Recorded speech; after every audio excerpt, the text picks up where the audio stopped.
Bienvenidos a la ponencia Trombosis y cáncer, ¿cuál es su relación?, enmarcada dentro del 17º Congreso Iberoamericano de Pacientes con Cáncer, organizado por GEPAC.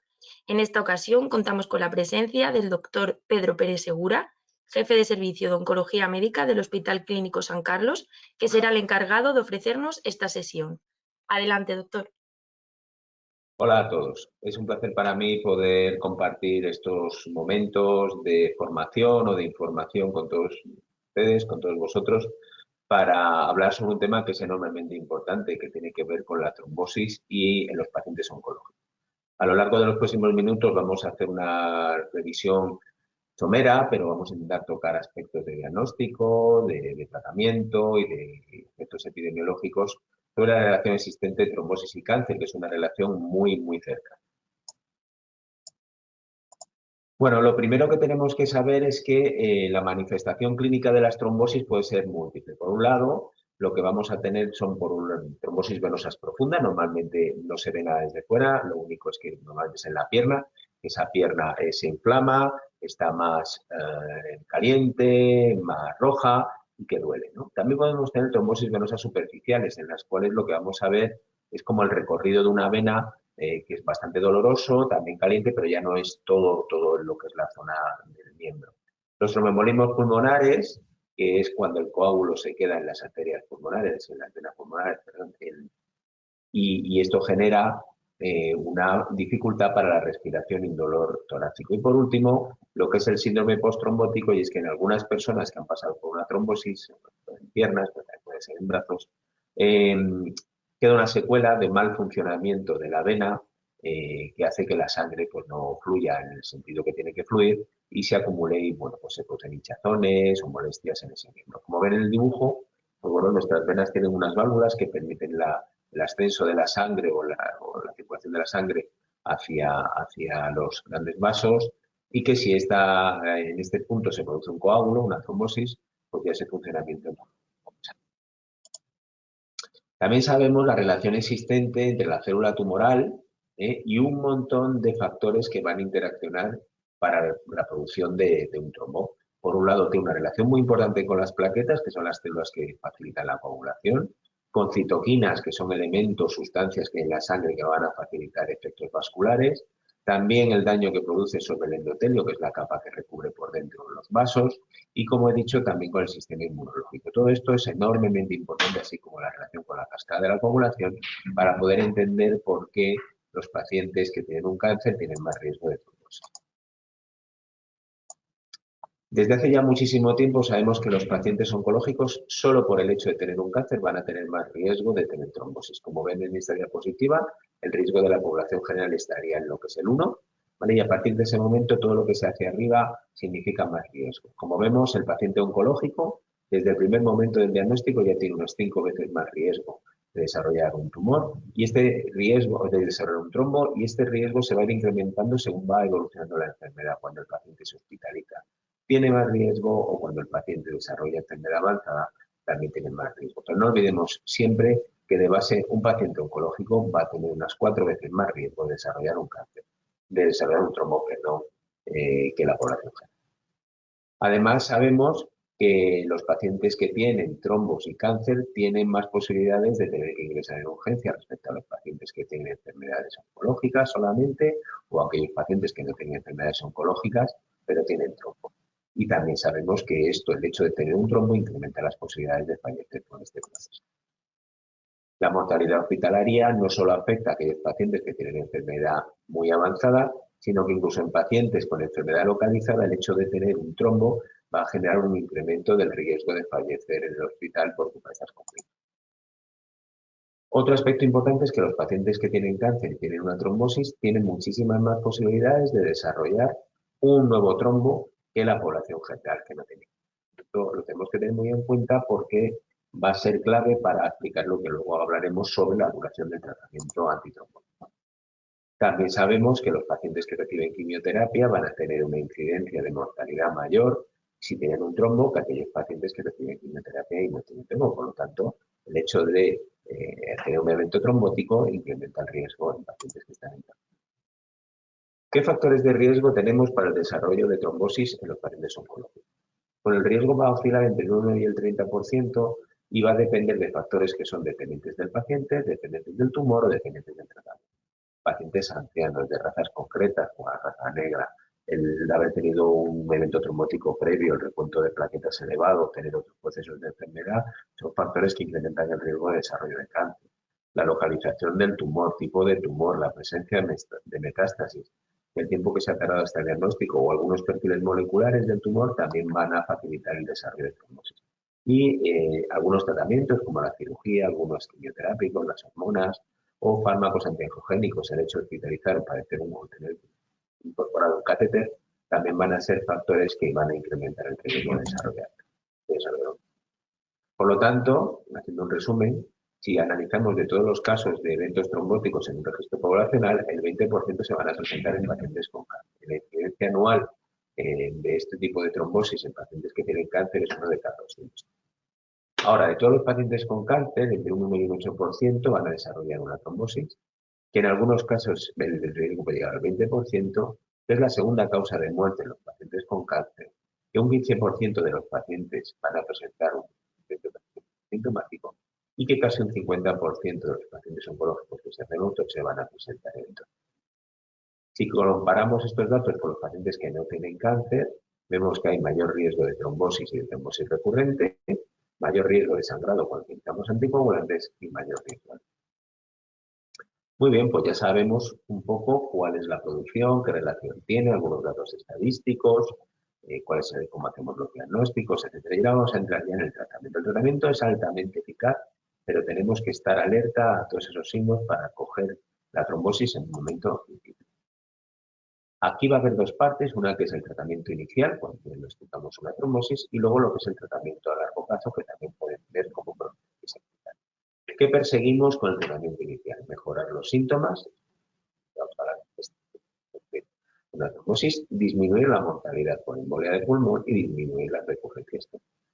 A largo plazo, con el mantenimiento durante meses de este tratamiento, lo que vamos a perseguir es disminuir la recurrencia, es decir, que se vuelva a producir la trombosis, y también disminuir las complicaciones graves, entre ellas la mortalidad. Y por último, lo que hemos comentado de los cuadros postrombóticos, que son muy importantes para la calidad de vida. Miren, dentro de los fármacos que tenemos hoy en día, de los anticoagulantes, los grupos serían los anticoagulantes orales clásicos, los heparínicos, que, bueno, pues les sonará mucho a ustedes el síndrome. Luego tenemos las heparinas de bajo peso molecular, que son inyecciones subcutáneas, y recientemente se han incorporado los nuevos anticoagulantes orales que iremos viendo posteriormente. Aquí les saco simplemente con la intención de resumir los estudios que han comparado qué es más efectivo, si la heparina de bajo peso o los antivitamina K, que es donde estaría el síndrome de K. Aquí en todos los estudios que vemos con diferentes heparinas de bajo peso molecular, de alta heparina, heparina, con un número de pacientes importante, lo que vemos es que hay una reducción de riesgo de recurrir el trombo cuando utilizamos heparina a los anticoagulantes, y también sabemos que hay un mayor riesgo de sangrado y los pacientes toman anticoagulantes orales en vez de las heparinas. Tenemos algunos datos, y este es un estudio español del doctor Jara, en el cual sabemos que los pacientes deben hacer tratamientos prolongados, y este es un estudio de seguridad. En el estudio de seguridad lo que vemos es que los pacientes que hacen más allá de 6 meses de tratamiento no tienen un incremento del riesgo de sangrado, por lo tanto es seguro, y esto es importante porque es un problema que a los pacientes a veces le da miedo cuando decimos que tienen que estar más de 6 meses. Y en cuanto a las recurrencias, también sabemos que prolongar el tratamiento más allá de los 6 meses va a producir una... Por lo tanto, cuando sus médicos les digan que deben hacer un tratamiento más prolongado, tienen que estar tranquilos en el sentido de que esto va a incrementar el riesgo de sangrados y además puede reducir el riesgo de recurrencias. Por lo tanto, la relación entre trombosis y cáncer va a ser una combinación peligrosa que va a requerir un adecuado tratamiento. Ya sabemos que el cáncer y la trombosis están muy vinculados, que la trombosis está asociada a un mal pronóstico y que es elevada la tasa de recurrencia. Por lo tanto, hay que hacer el tratamiento coagulante perfecto para que los pacientes no tengan ninguno de estos. Pero no solo es importante la anticoagulación en el tratamiento, sino también en la profilaxis. Para ello tenemos algunos modelos que nos permiten saber qué pacientes van a tener más riesgo de trombosis. En pacientes estamos hablando ahora ambulantes, que requieren tratamiento antineoplásico, y bueno, pues este es el modelo más habitual que se conoce como modelo de Khorana, que es el doctor que ven en la foto de abajo. Ella en el año 2008 publicó una escala en la cual, pues en función del tipo de tumor, de la situación de las plaquetas antes de la quimioterapia, de la situación de glóbulos rojos o el uso de eritropoyetina, las cifras de leucocitos de glóbulos blancos antes del tratamiento o el índice de masa corporal nos permite clasificar a los pacientes en riesgo bajo, medio o alto, y con eso podemos saber qué riesgo hay de desarrollo de trombosis. Cuanto más alto sea, pues más probabilidades hay de que el paciente requiera una profilaxis. Como este tipo de escalas no son perfectas, se han intentado añadir nuevos factores que permitan poder ser más específico en el riesgo de los pacientes. Y en este caso, este es el riesgo del score de Viena, en el que además de los datos clínicos añade dos cosas que hacemos en las analíticas, que son los dedímeros y la P-selectina. Eso ayuda a veces también a poder definir mejor qué pacientes tienen más riesgo. Otros estudios que se han hecho, el modelo de Viena, donde bueno, pues ya utiliza otros elementos que a veces son más difíciles de añadir. Por ejemplo, la protrombina y la proteína C reactiva la podemos hacer, pero micropartículas o células endoteliales circulantes o algún otro marcador pues no son de uso habitual en el día. Luego tenemos la escala de Padua, que también nos va a hablar de riesgo, pero esta es general para todos los pacientes, no solo para los oncológicos, donde ya realmente solamente el tener un cáncer activo ya da 3 puntos, y a partir de 4 ya sabemos que el paciente presenta un alto riesgo. Por lo tanto, según la escala de Padua, todos los pacientes oncológicos deberían tener o estar en alto riesgo. Entrando ya de lleno en algunas situaciones, sabemos, por ejemplo, que los pacientes que se operan van a tener un riesgo de cáncer, de riesgo de trombosis superior si se operan por un cáncer. Aquí vemos las cifras que al menos duplica o triplica el riesgo para los pacientes, tanto de tener una trombosis posoperatoria, de tener una embolia de pulmón, de detectarse esa embolia de pulmón autosegura o incluso de muerte. Y esto es muy importante porque nos tiene que plantear el hecho de hacer profilaxis, luego lo veremos. Algo que utilizamos mucho en el paciente oncológico es la colocación de catéteres venosos centrales para poder administrar tratamiento o poder sacar analíticas para molestando lo menos posible a los pacientes. Sabemos que esto está asociado a un incremento del riesgo de trombosis y que bueno, la incidencia de trombosis en catéter sintomática oscila entre 4 y 5% y hasta 2 de cada 3 pacientes van a presentarlo de manera sintomática. Sabemos que hacer tratamiento preventivo en pacientes con catéteres no tiene ninguna utilidad de cara a prevenir los eventos trombóticos. Vamos a entrar en el tema de las recurrencias de trombosis. Simplemente que sepan que tenemos varios modelos para calcular el riesgo de que un paciente pueda tener una recurrencia. Normalmente lo que se suele utilizar más es el modelo de Ottawa, donde en función del sexo, de la localización del cáncer, el estadio o si ya ha tenido un evento trombótico, nos permite definir qué pacientes tienen más riesgo de recurrencia. ¿Para qué sirve esto? Pues para poder ayudarnos a definir cuánto tiempo tendría que estar un paciente con tratamiento anticoagulante. Bueno, es lo que hemos comentado antes del modelo. Y aquí he intentado en una tabla resumir las indicaciones del tratamiento. Tendríamos el paciente al que se le acaba de diagnosticar de un evento trombótico y en ese tratamiento inicial hoy puede utilizar o por las heparinas de bajo peso molecular o los nuevos anticoagulantes orales, que bueno, pues luego podemos utilizarlo con un poquito más de experiencia. Cuando el paciente ha pasado ese tratamiento inicial y tenemos que hacer un tratamiento a largo plazo, podemos también seguir utilizando los mismos fármacos. Ahora, si durante el tratamiento de la anticoagulación se vuelve a producir una trombosis, tenemos diferentes opciones. Si el paciente estaba con sintrón o con una heparina de bajo peso molecular, pero a dosis por debajo de lo terapéutico, por el motivo que sea, lo primero es subir la heparina a las dosis terapéuticas o pasar a un anticoagulante. Si la heparina ya estábamos poniendo las dosis terapéuticas, lo primero que se puede hacer es subir la dosis un 25% o pasar a un nuevo anticoagulante oral.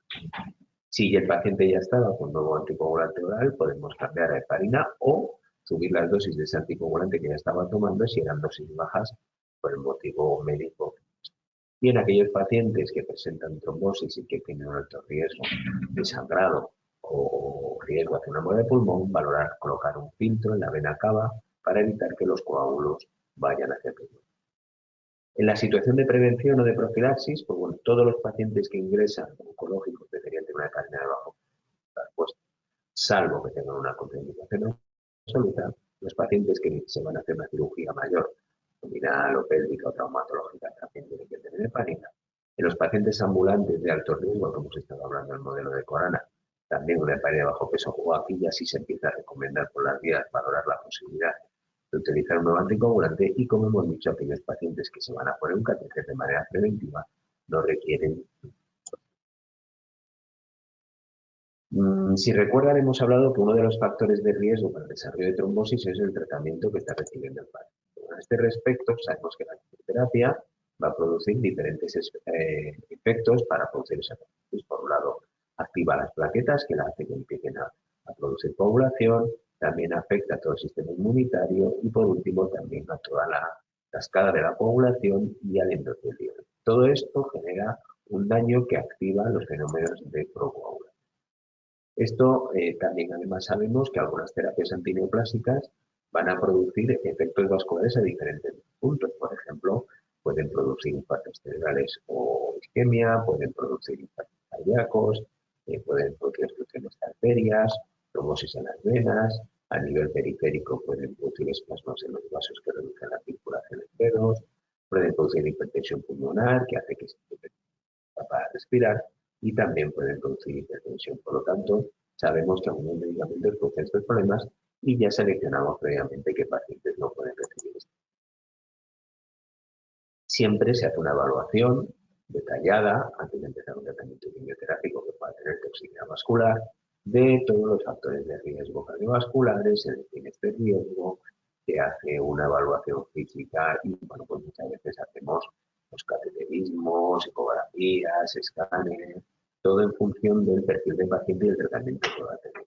Esto cada día más en todos los hospitales se tienen consultas monográficas en cardiología para valorar todos estos procesos de pacientes que puedan presentar un determinado perfil de riesgo. Y vamos a entrar en los nuevos anticoagulantes, que es la novedad quizá más reciente, como una nueva arma, además de las heparinas de bajo peso molecular, para tratar a nosotros. Bueno, los nuevos anticoagulantes tienen una serie de características. Por ejemplo, aquí tienen los nombres de los que tenemos en la actualidad: dabigatran, rivaroxaban, apixaban, edoxaban. Bueno, algunos tienen un efecto, la mayoría un efecto directo sobre el factor 10 activado, que es un factor importante en la coagulación, pero lo que hacen estos medicamentos es inhibir. Pero también tenemos algún medicamento que actúa sobre otro elemento, que es la trombina, y que es muy importante. La disponibilidad cuando se toma por boca, porque todos los fármacos anorales varía mucho, y algunos de ellos pues se toma de una manera que para que haga efecto el cuerpo lo tiene que metabolizar. La mayoría no suelen tener efecto con la comida, se pueden tomar con problema, algunas veces no. Y bueno, pues la vida media y el metabolismo se conocen muy bien y sabemos en qué pacientes se pueden y no se pueden. Algo que ha preocupado mucho en los primeros momentos de la aparición de estos nuevos anticoagulantes es el tema de las interacciones con los medicamentos que utilizamos para el tratamiento de cáncer. En general, decirles que el 85-90% de los tratamientos que utilizamos se pueden utilizar sin problema cuando utilizamos anticoagulantes orales. Salvo la warfarina, el Sintrom, que sí que tiene una incidencia mayor de efectos. Bueno, ¿y se ha hecho algún estudio que compare estos nuevos anticoagulantes con las heparinas? Pues sí, tenemos bastantes. Estos 4 estudios son en pacientes para la opción de tratamiento, ¿de acuerdo? No para la opción de prevención. Y bueno, con diferentes estudios con edoxaban, apixaban y rivaroxaban.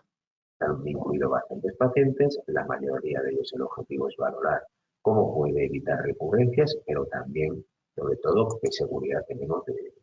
Vamos a hacerlo muy deprisa, pero me gustaría que ustedes cómo se han hecho estos estudios. Existe el estudio Hokusai, que compara en pacientes que tienen un evento trombótico y cáncer, una heparina de bajo peso molecular frente a enoxaban. Aquí lo que se hace es que el paciente recibe durante 5 días heparina y posteriormente o sigue con heparina o se le da un tratamiento oral de un nuevo anticoagulante. Lo que sabemos es que en este estudio, a nivel de recurrencia de evento trombótico o de sangrado, no hay diferencia entre utilizar heparina de bajo peso molecular o un nuevo anticoagulante oral. que tenemos una reducción de eventos trombóticos para el grupo de pacientes que reciben los nuevos anticoagulantes, pero también presentan un poco. Otro estudio es el SELECT-D, con otro fármaco diferente, rivaroxaban. Aquí desde el inicio del diagnóstico del evento trombótico se randomiza a los pacientes a recibir o la heparina o este medicamento y se valora la evolución. Aquí lo que se perseguía era ver la tasa de recurrencia del evento trombótico y otros efectos como motivos secundarios, el sangrado mayor. ¿Qué es lo que vemos? Bueno, pues que los pacientes que reciben el rivaroxaban van a tener una incidencia menor de efectos de retrombosis. También sabemos que va a tener un poquito más de riesgo de sangrado y esto es uno de los problemas que más nos preocupaban para el uso rutinario de estos fármacos. Sobre todo se veía que aquellos pacientes que tenían tumores gastrointestinales tenían más riesgo de sangrado.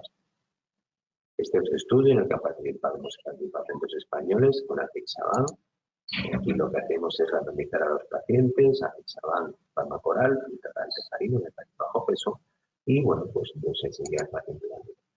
Y lo que se evaluaba como objetivo primario era cómo controlaba ese proceso de las trombosis y como de principio, el objetivo principal de seguridad, el tema de los sangrados.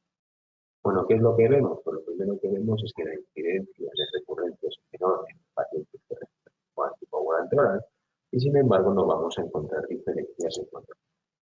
Esto es muy importante porque no es el primer estudio en el que se demuestra que es seguro el uso de los fármacos. En este estudio también hemos visto que la supervivencia libre de eventos trombóticos es mejor para los pacientes que heparina. Y también se hizo un subestudio de cómo afectaba el tratamiento con apixaban o la heparina el uso con los anticoagulantes. Lo que podemos decir es que aparentemente no hay efectos que alteren la seguridad o la eficacia del tratamiento por el hecho de tener que estar en quimioterapia. En general no hay interacciones con las nuevas antiterapias, con las terapias antineoplásicas, pero bueno, que se necesitan más estudios para tener una seguridad. Y ya para finalizar, me gustaría hacer estas conclusiones. Lo primero, que la trombosis es una de las principales causas de morbimortalidad en el paciente con cáncer. Segundo, que sabemos que hay situaciones durante la enfermedad oncológica que van a incrementar de manera importante el riesgo de desarrollo de eventos trombóticos. Tercero, que es vital insistir en la búsqueda de signos y síntomas que nos hagan detectar de manera precoz cualquier evento trombótico. Cuarto, que disponemos de diferentes opciones terapéuticas para tratar y prevenir la trombosis. Y por último, quizá el más importante en este tipo de charlas, que el papel del paciente, y yo diría en el paciente y su familia, va a ser fundamental en el diagnóstico precoz y en la adherencia al tratamiento para poder solucionar este tipo de problemas. Pues nada más, muchísimas gracias por su atención. Muchísimas gracias, doctor, por sus palabras. Con esto concluye la ponencia Trombosis y cáncer, ¿cuál es su relación? Agradecemos una vez más al doctor Pérez Segura su colaboración, totalmente altruista, y a los asistentes su interés. Muchísimas gracias. Gracias, doctor. Gracias a vosotros. Venga, hasta luego.